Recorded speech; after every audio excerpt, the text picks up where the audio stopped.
ورحمة الله وبركاته. إن الحمد لله وحده والصلاة والسلام على من لا نبي بعده وعلى آله وأصحابه أجمعين. وقال الله تعالى: رب زدنا علما رب اشرح لي صدري ويسر لي أمري واحلل عقدة من لساني أفقهوا قولي। সমস্ত প্রশংসা আল্লাহ সুবহানাহু ওয়া তাআলার জন্য, যে রব্বুল আলামিন আমাদেরকে এত সুন্দর ব্যবস্থা করে তৌফিক দান করলেন। আমরা সকলে শুকরিয়া জ্ঞাপন করব, বলি আলহামদুলিল্লাহ। অতঃপর রাসূল সাল্লাল্লাহু আলাইহি ওয়াসাল্লামের প্রতি দরুদ ও সালাম বর্ষিত হোক, যিনি নবীদের নবী শ্রেষ্ঠ নবী, রাসূলদের রাসূল শ্রেষ্ঠ রাসূল, মানবদের মানব শ্রেষ্ঠ মহামানব, কাতাবান নবিয়্যিন মুহাম্মদ বিন আব্দুল্লাহ সাল্লাল্লাহু আলাইহি ওয়াসাল্লামের প্রতি দরুদ ও সালাম বর্ষিত হোক। আমরা সকলে বলি আল্লাহুম্মা সাল্লি আলাইহি اللهم بارك عليه. أما بعد فإن خير الحديث كتاب الله وخير الهدي هدي محمد صلى الله عليه وسلم وشر الأمور محدثاتها وكل محدثة بدعة وكل بدعة ضلالة وكل ضلالة في النار. عن أبي هريرة رضي الله تعالى عنه أن النبي صلى الله عليه وسلم قال: إذا عملوا إمام فمنوا فإنه من وفق تمنوت من الملائكة غفر له ما قدم من كل ذنب. وقال شهاب رضي الله تعالى عنه أن رسول الله صلى الله عليه وسلم يقول: آمين. رواه البخاري.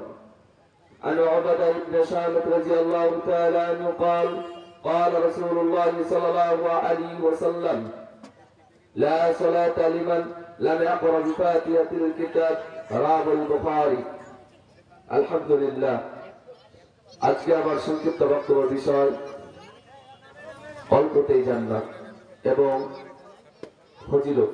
এ সম্পর্কে সংক্ষিপ্ত বক্তব্য তত্ত্ব বিবরণ চেষ্টা করব। ওমা তাওফিকি ইল্লা বিল্লাহ, ইনশাআল্লাহ তাআক্কালতু ওয়া ইলাইহি উনীব। সম্মানিত সুবীর, আমার মাইকের আওয়াজ যত পর্যন্ত যাচ্ছেন, সকল দিদি ও ভাই বোনকে আমি আহ্বান করছি, যাদের স্মার্টফোন রয়েছে, হাদিসের অ্যাপস রয়েছে, সেই হাদিসের অ্যাপস গুলো খুলে রাখবেন।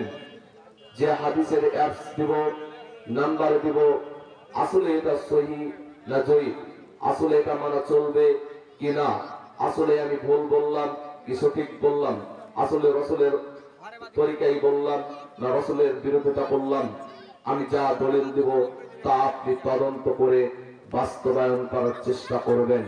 সম্মানিত সুধী, বলছিলাম একটি হাদিস। আন আবি হুরায়রা রাদিয়াল্লাহু তাআলা আনহু আন্না রাসূলুল্লাহ সাল্লাল্লাহু আলাইহি ওয়াসাল্লাম قال اذا عملوا امام রাসূল সাল্লাল্লাহু আলাইহি ওয়াসাল্লাম বলেন قال اذا عملوا امام, যখন ইমাম আমিন বলবে তখন মুক্তাদিরা আমিন বলো। তামিনু তামিনাল মালাইকা, যদি মালাকদের সাথে তোমাদের আমিন মিলে যায়, গুফিরা লাহু মা কদ্দামা, তোমাদের পূর্বের যত পাপ ছিল আল্লাহ সমস্ত পাপ গুলোকে মাফ করে দিলেন। বলুন সুবহানাল্লাহ। অল্পই আমল। রাসূল সাল্লাল্লাহু আলাইহি ওয়াসাল্লামের সাহাবী আন আবি হুরায়রা রাদিয়াল্লাহু তাআলা আনহু থেকে বর্ণিত হাদিসটি, তিনি বলছেন قال إذا أمل الإمام, যখন ইমাম আমিন বলবে, তামনু তামিনাল মালাইকা, যদি মালাকদের সাথে তোমাদের আমিন মিলে যায়, গুফিরা লাহু মা কদ্দামা, তোমাদের পূর্বের যত পাপ করেছো, তোমরা যত পূর্বে পাপ ছিল সমস্ত পাপগুলোকে আল্লাহ মাফ করে দিলেন। বলুন সুবহানাল্লাহ। শুধু আমিন বলার কারণে। এবার দলিলটি পাবেন শিহাব রাদিয়াল্লাহু তাআলা আনহু বলেন, আমি দেখেছি রাসূল সাল্লাল্লাহু আলাইহি ওয়াসাল্লাম এবং আন আবি হুরায়রা রাদিয়াল্লাহু তাআলা আনহু থেকে বর্ণিত হাদিসটি তিনি বর্ণনা করছেন, রাসূল সাল্লাল্লাহু আলাইহি ওয়াসাল্লাম যখন আমিন বলতেন তখন মসজিদ গুম গুম করে আওয়াজ হতো। এমনকি তখন খাজুরের টাটির মসজিদ ছিল, খাজুরের টাটি ঝুঁকতে শুরু হতো। এভাবে সাহাবারা আমিন বলতেন, এমন ভাবে আমিন বলতেন যে মসজিদে নববী গুম গুম করে আওয়াজ হতো। কিন্তু আমাদের জামানায়, আমাদের সমাজে, আমাদের অঞ্চলে আমিনকে উঠে গিয়ে দিয়েছে, আমিন কেউ বলতে চাই না, কিন্তু আমিন অর্থ কবুল করা, আল্লাহ কবুল করবেন। যদি আমিন না বলেন তাহলে আপনি সালাতে কি পড়লেন আর আল্লাহ কি কবুল করবে? এখন যদি আপনি আমিন জোরে করে না বলি তাহলে আমাদের এই নেকিটি বঞ্চিত হয়ে যাব।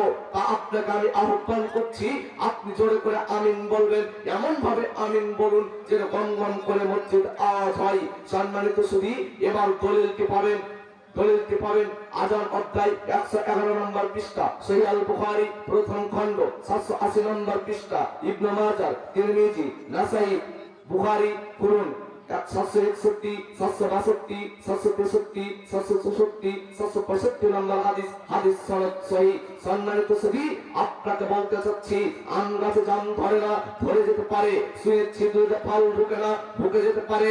অমাবস্যার রাতে চাঁদ উঠে না, উঠে যেতে পারে। অমাবস্যার রাতে চাঁদ উঠে যেতে পারে।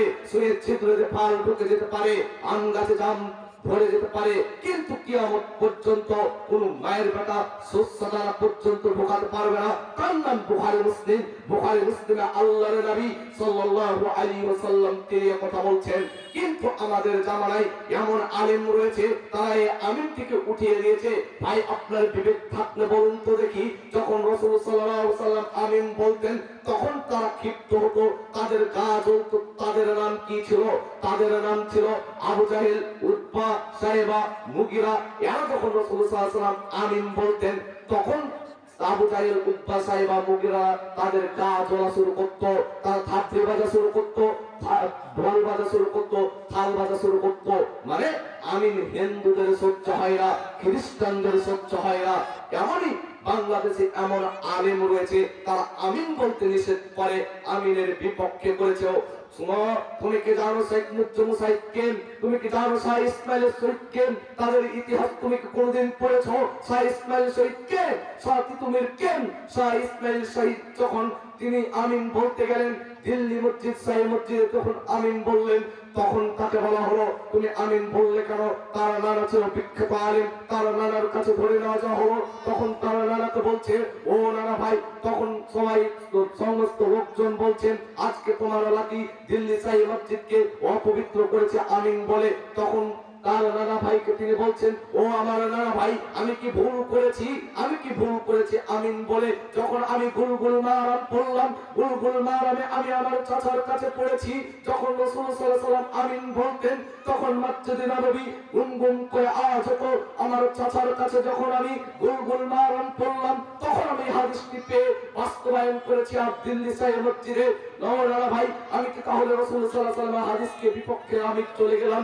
তখন তার নানা বলল, ও জনগণবাসী, ও লোকেরা, তোমরা শোনো, আজকে রাসূল সাল্লাল্লাহু আলাইহি ওয়াসাল্লামের দলিলের উপরে, রাসূল সাল্লাল্লাহু আলাইহি ওয়াসাল্লামের পদ্ধতির উপরে, রাসূল সাল্লাল্লাহু আলাইহি ওয়াসাল্লামের সুন্নাতের উপরে আমল হয়েছে। আলহামদুলিল্লাহ, তাদেরকে তাড়িয়ে দেওয়া হলো। এবার আসুন, শেখ মুজ্জম সাহিদ তিনি দিল্লির মসজিদে তিনি রসলে আদায়ন করতে চাইলেন। তার বন্ধু বলল, তুমি রসলে আদায়ন করো না, রসলে আদায়ন করলে ধরা যদি পড়ে যাও, ভাই তোমাকে হত্যা করা হবে, না হয় তোমাকে ফাঁসির মঞ্চে চলা হবে, না হয় তোমাকে জেলে নিক্ষেপ করা হবে। তারপর তার বন্ধুকে বলল, ও আমার বন্ধু, তুমি শোনো, আজকে যদি আমি রসলে আদায়ন না করে বেঁচে যাই তাহলে কাল কিয়ামতের ময়দানে রসুলের সামনে আমি অপমান হয়ে বিচারের কাঠ করাতে উঠতে রাজি নই। আমি আজকে রসুল আদায়ন করে কাল কিয়ামতের ময়দানে রসুলের সামনে সম্মানের সহিত বিচারের কাঠ করায় উঠতে চাই। তিনি রসুল আদায়ন করলেন, ধরা পড়ে গেলেন। ওয়াল্লাহি, আল্লাহর কসম, জমিনের উপরে আসমানের নিচে আল্লাহকে সাক্ষী রেখে বললাম, তাকে 3 বার ফাঁসির মঞ্চে ঝোলানো হয়েছিল, 3 বার করে ছুঁড়ে পড়ে গেছিল। আলহামদুলিল্লাহ, আসমানে যদি মৃত্যুর ফায়সালা না হয় তাহলে বাংলাদেশ কেন, সারা পৃথিবীতে কোনো মায়ের বেটা নেই তার মৃত্যুকে ডেকে আনতে পারে? এটা হচ্ছে আল্লাহর মুজিজা, এটা হচ্ছে আল্লাহর ক্ষমতা। সম্মানিত সুধী, তাই আপনাকে আমি আহ্বান করছি, আপনি